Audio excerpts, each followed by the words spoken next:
The sun had just begun its ascent, casting a warm golden hue over the house where my life had changed forever. I was 14, just on the brink of adolescence, when our parents left. They hadn't said a word, no note, no goodbye. I woke up to find them gone, their closet empty, their presence erased as if they had never existed. But they had existed, leaving behind only the silence of their absence and my 6-year-old brother, Lucas. Lucas didn't understand what had happened, didn't understand that our parents weren't coming back. At first, I tried to protect him from the truth. I told him they were on a trip, that they'd be back soon. But as days turned into weeks and then into months, the truth became impossible to hide. I had to grow up fast. There was no other choice. With our parents gone, I became Lucas's everything, his mother, father, sister, and friend. I dropped out of school and took on any job I could find. I scrubbed floors, washed dishes, and did whatever it took to keep a roof over our heads and food on the table. It wasn't the life I had envisioned, but it was the life I had to live. Lucas was the only thing that kept me going. Every time I felt like giving up, I'd look at his innocent face, his big brown eyes filled with trust, and I knew I had to keep fighting. I didn't want him to feel the abandonment I did. I wanted him to feel loved, wanted, and safe.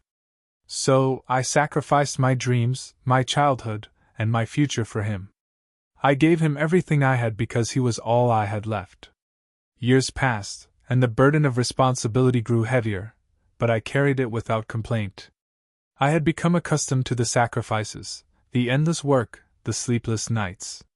Lucas thrived, unaware of the lengths I went to ensure his happiness. He excelled in school, made friends easily, and grew into a bright and kind-hearted young man. I was proud of him, proud of what I had accomplished despite the odds. But as Lucas entered his teenage years, I began to notice a shift. He started asking more questions about our parents, questions I didn't have answers to. He wanted to know why they left, where they were, and if they would ever come back. I could see the longing in his eyes, the desire for a connection to the parents who had abandoned us. It hurt to see him yearn for something I knew would only bring him pain. "Why did they leave us, Ellie?" he asked one night as we sat together on the worn-out couch in our tiny living room. "I don't know, Lucas," I replied, my voice soft. "But we don't need them. We've done just fine on our own. But what if they come back? What if they're sorry?" I didn't have the heart to tell him that people who truly cared didn't just walk away. Instead, I wrapped my arms around him, pulling him close. "If they come back, we'll deal with it then. But for now, let's focus on us." He nodded, but I could tell he wasn't satisfied with my answer. The seed of doubt had been planted, and I feared what it would grow into. It was a cold, gray morning when the past came crashing back into our lives.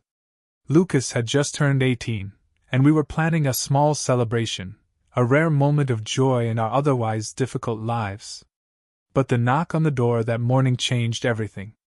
I opened the door to find our parents standing there, looking older and wearier but unmistakably them.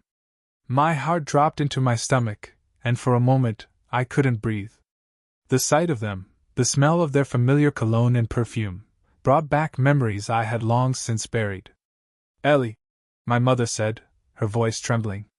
"We need to talk." I stood there, frozen, unable to process what was happening. My father's eyes were filled with a mix of shame and something I couldn't quite place. Was it regret? I didn't care. All I knew was that they had no right to be here, not after what they had done. Lucas appeared behind me, and when he saw them, his face lit up with a joy that broke my heart. "Mom? Dad?" he whispered, as if he couldn't believe his eyes. They embraced him, and I stood there, feeling like an outsider in my own home. I wanted to scream, to push them out, to protect Lucas from the pain I knew they would bring. But I couldn't move. I couldn't speak. I was paralyzed by the fear that they would once again rip our lives apart. "We've come to make things right," my father said, his voice gruff with emotion. I wanted to laugh in his face. Make things right?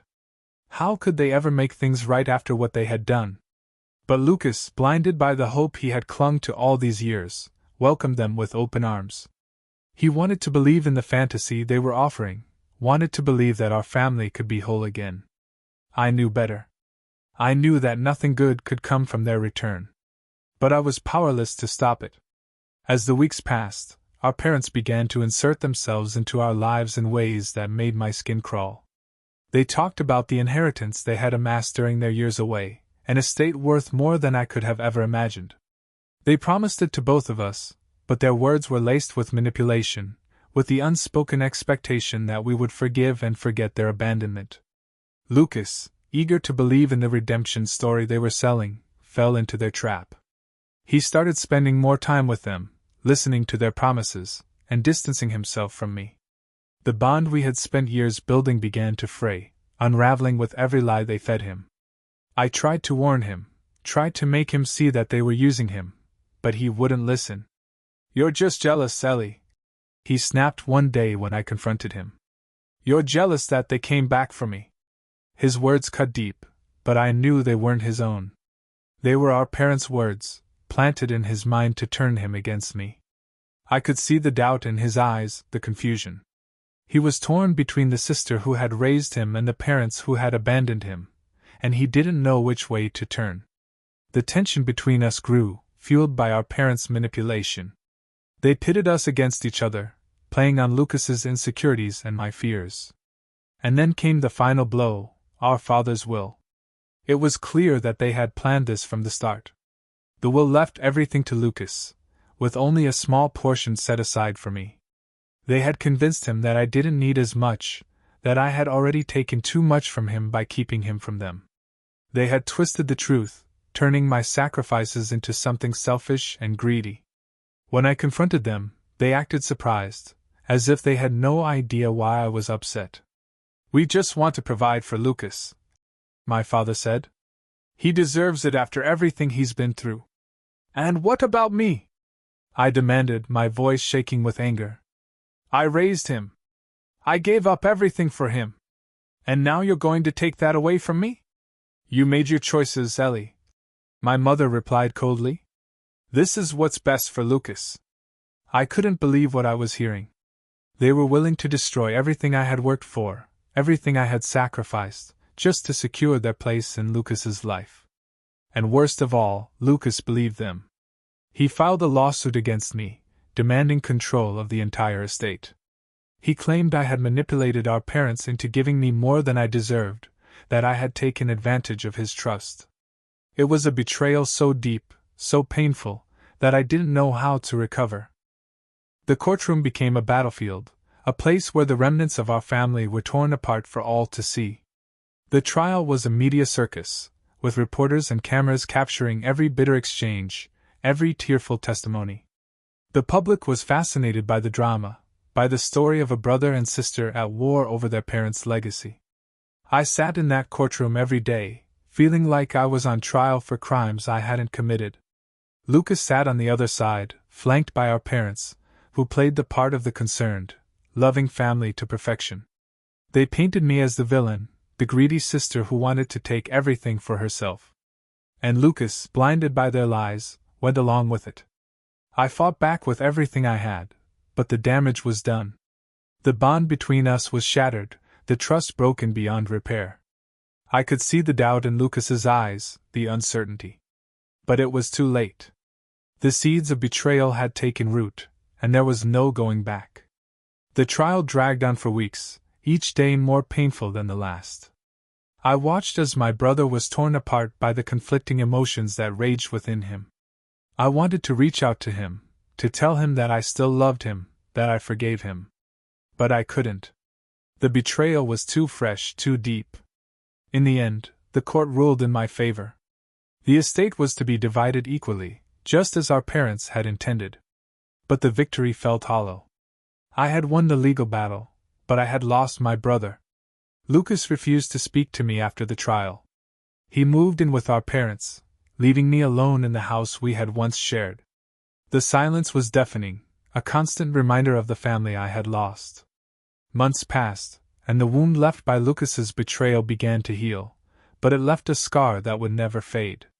I tried to move on, to rebuild my life without him, but it was hard. Every corner of the house reminded me of the brother I had raised, the brother I had loved more than anything in the world. I threw myself into work, trying to fill the void left by Lucas's absence. But no matter how busy I kept myself, I couldn't escape the pain. It haunted me, a constant reminder of what I had lost. And then, one day, Lucas came back. He showed up on my doorstep, looking older, wearier, and more broken than I had ever seen him. His eyes were red-rimmed, his face drawn with guilt and regret. He stood there, shifting nervously from foot to foot, as if unsure whether he was welcome. "I'm sorry, Ellie," he said, his voice barely above a whisper. "I was wrong. About everything." I didn't know what to say. I had dreamed of this moment for so long, but now that it was here, I didn't know how to feel. The anger, the pain, the betrayal, they all came rushing back, but so did the love, the protectiveness I had always felt for him. "I should have listened to you," he continued, tears welling in his eyes. "I let them manipulate me, and I hurt you. I don't expect you to forgive me, but I needed you to know that I'm sorry." I wanted to forgive him, but the hurt was still too raw. Instead, I invited him inside, offering him the only thing I had left, my presence. We sat together in the living room, the same room where we had once laughed, cried, and shared our lives. The silence between us was heavy, filled with the weight of everything we had lost. "I know I can't undo what I did," Lucas said, his voice breaking. "But I want to make things right. I want us to be a family again, even if it's not the same as before." I looked at him, seeing the little boy I had raised, the brother I had loved with all my heart. I wanted to tell him that everything would be okay, that we could go back to the way things were. But I knew that wasn't possible. Too much had happened, too much had changed. "I don't know if we can ever be the same, Lucas," I said softly. "But I want to try." He nodded, his face filled with a mixture of hope and fear. "I'll do whatever it takes, Ellie. I promise." The road to rebuilding our relationship was long and fraught with challenges. Trust, once broken, is not easily repaired. But we were both committed to trying. We spent more time together, talking about the things we had avoided for so long. We shared our fears, our regrets, and slowly, we began to heal. Lucas distanced himself from our parents, recognizing the toxic influence they had on our lives. It was a painful realization for him, but one that was necessary for his growth. He moved back into the house, and together, we worked on rebuilding the life we had once shared. It wasn't easy. The memories of the trial, of the betrayal, still lingered. But with time, those memories began to fade, replaced by new ones, memories of forgiveness, of understanding, of love. We didn't talk much about the past. Some wounds were too deep to revisit. But we both knew that we had learned from it, that we had grown from the pain. And that was enough. Our parents, sensing that they had lost their hold on Lucas, tried to reconnect with us, but we kept our distance. We had learned the hard way that some ties are better left severed. As the years passed, Lucas and I found a new rhythm in our relationship. We weren't the same as before, but we had found a new kind of closeness, one built on honesty and mutual respect. We supported each other in ways we hadn't before, and in doing so, we found healing. Lucas went back to school, pursuing a career in social work, determined to help others who had been through similar struggles. I continued working, finding fulfillment in the life I had built for myself, a life that was no longer defined by sacrifice but by choice. And through it all, we remained a family. A different kind of family, but a family nonetheless. One day, as we sat together on the porch, watching the sun set over the horizon, Lucas turned to me and said, "Thank you, Ellie. For everything." I smiled, squeezing his hand. "We've been through a lot, Lucas. But we made it through. And that's all that matters." He nodded, a look of contentment on his face. "Yeah. We did." In that moment, I knew that we had finally found peace. The scars of the past would always be there, but they no longer defined us. We had rebuilt our bond, stronger than before, and we were ready to face whatever the future held, together. And for the first time in a long time, I felt truly hopeful. The days of court battles and family betrayals felt like distant memories as Lucas and I settled into our new life together. We had grown from the ashes of our past, stronger and more resilient. But life has a way of challenging even the most fortified bonds, and soon, we would face trials that would test us once again. Lucas threw himself into his studies, his passion for social work growing with each passing day. I was proud of him, watching as he channeled his pain and experiences into helping others. His work became his calling, and I could see the fulfillment it brought him. But with that passion came a new set of challenges: long hours, emotional exhaustion, and the burden of carrying other people's stories. I, too, had found a new sense of purpose. I returned to school part-time, pursuing a degree in psychology, hoping to understand the complexities of the human mind, perhaps even my own. It wasn't easy balancing work, school, and the responsibilities of maintaining a home, but for the first time, I felt like I was living for myself, not just for someone else. As we both immersed ourselves in our respective paths, our lives began to diverge. It wasn't intentional, but the demands of our new pursuits left little time for the closeness we had worked so hard to rebuild. We still shared the same home, but the conversations that once flowed so easily became fewer and farther between. The dinners we used to have together were replaced by quick meals eaten on the go, and our late-night talks were often cut short by exhaustion. I could sense the distance growing between us, but I didn't know how to bridge the gap. We were both so focused on our futures, on making something of ourselves, that we forgot the importance of nurturing the bond that had brought us this far. One evening, after a particularly grueling day at work, I found Lucas sitting alone in the living room, his textbooks spread out in front of him. He looked tired, worn down by the weight of his responsibilities. "Hey," I said softly, sitting down beside him. "How's it going?" He shrugged, not meeting my eyes. "It's a lot, Ellie. Sometimes I wonder if I'm doing the right thing." I frowned, concerned by the uncertainty in his voice. "What do you mean? I thought I was helping people, making a difference. But sometimes, it feels like I'm just drowning in their problems. It's overwhelming." I reached out and placed a hand on his shoulder. "You're doing an amazing job, Lucas. But you can't carry the weight of the world on your shoulders. It's okay to take a step back, to take care of yourself." He nodded, but I could see the doubt lingering in his eyes. "I just don't want to fail, Ellie. After everything we've been through, I feel like I have to prove something, to you, to myself, to them. The only person you need to prove anything to is yourself," I said firmly. "And you've already proven that you're capable of great things. But you can't do it alone. We need to look out for each other, just like we always have." Lucas finally met my gaze, and for a moment, the distance between us seemed to close. "You're right," he said quietly. "I've been so focused on the future that I forgot about what really matters." "Me too," I admitted. "But we can't let the past repeat itself. We need to be there for each other, no matter what." He smiled, a small but genuine expression of gratitude. "Thanks, Ellie. I needed to hear that." "Anytime," I replied, squeezing his shoulder before getting up. "Now, how about we take a break and watch a movie? It's been ages since we just relaxed." Lucas's smile widened, and for the first time in a long time, I saw a glimmer of the boy I had raised, the boy who had once been my whole world. "I'd like that." As the weeks passed, Lucas and I made a conscious effort to reconnect. We set aside time each week to spend together, whether it was a simple dinner, a walk in the park, or just sitting and talking about our days. It wasn't always easy, but it was worth it. Slowly but surely, the closeness we had lost began to return. But life, as it often does, had other plans. One afternoon, I received a phone call that shook me to my core. It was from a lawyer representing our parents. They had been in a car accident, and both had been hospitalized. The news was shocking, but what came next was even more so. They wanted to see us.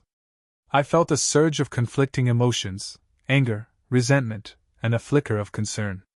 Our relationship with our parents had never fully recovered from the betrayal of the inheritance battle. We had kept our distance, maintaining a cold but civil relationship. But now, they were reaching out, and I didn't know how to feel. When I told Lucas about the call, his reaction was similar. He was torn between the lingering anger he still harbored and the innate desire to help, to be there for them in their time of need. "What do we do?" he asked, his voice tinged with uncertainty. I sighed, running a hand through my hair. "I don't know, Lucas. Part of me wants to ignore it, to let them deal with the consequences of their actions. But another part of me feels obligated, I guess. They're still our parents," he said quietly. "As much as I hate what they did, I can't just turn my back on them." I looked at him, seeing the struggle in his eyes. I knew he was right, but that didn't make it any easier. "Maybe we should go. See what they want. At the very least, we'll get some closure." Lucas nodded, though his expression remained troubled. "Yeah. Closure. That's what we need." We visited the hospital the next day, our hearts heavy with anticipation. I hadn't seen our parents in months, and the thought of facing them again filled me with dread.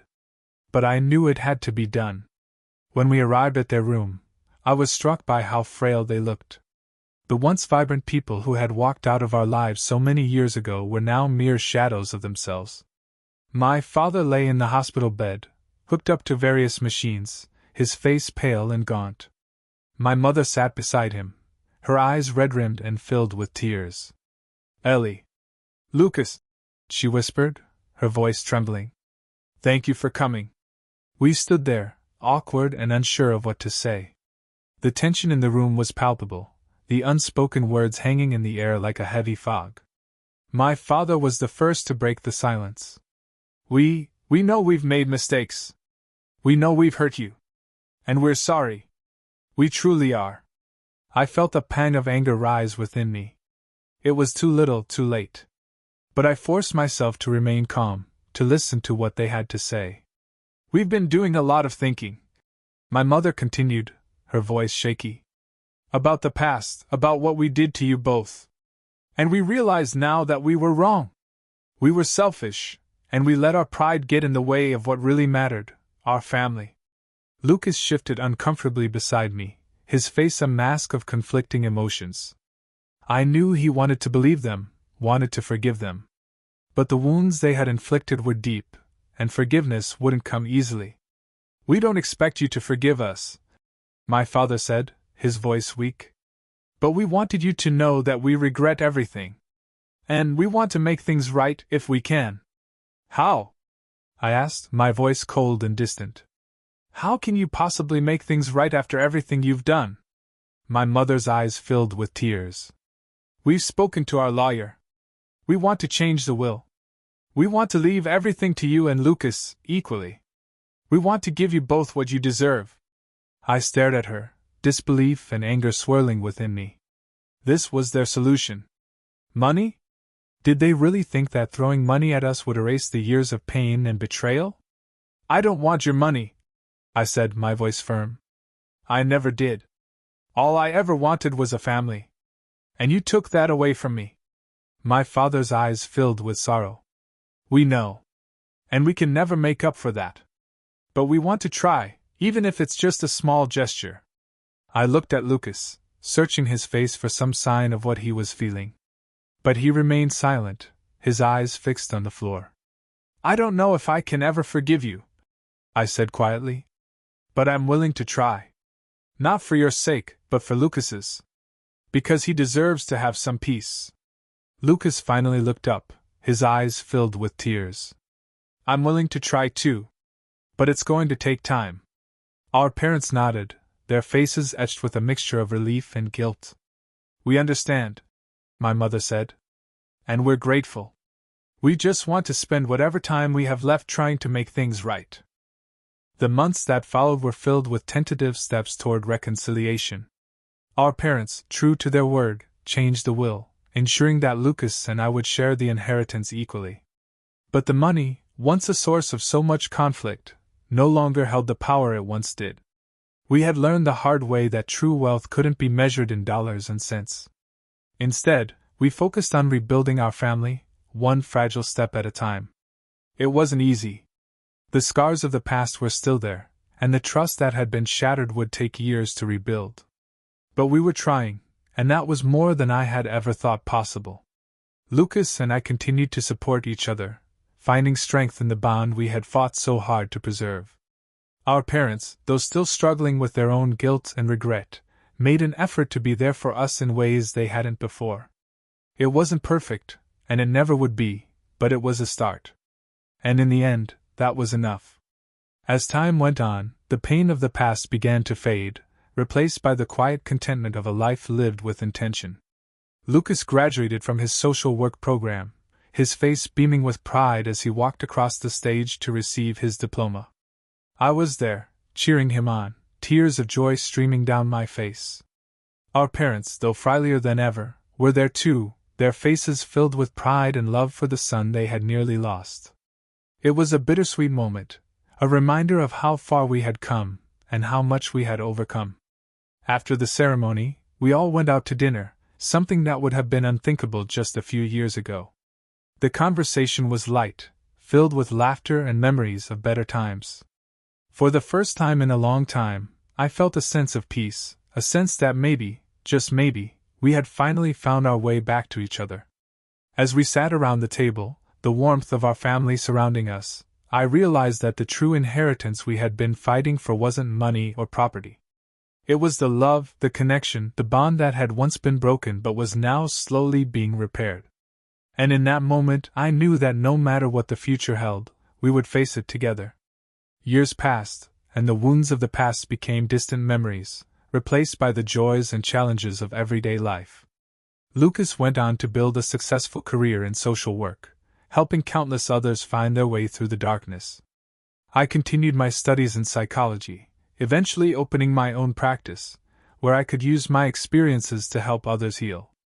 Our parents, though aging and fragile, found a new sense of purpose in their later years.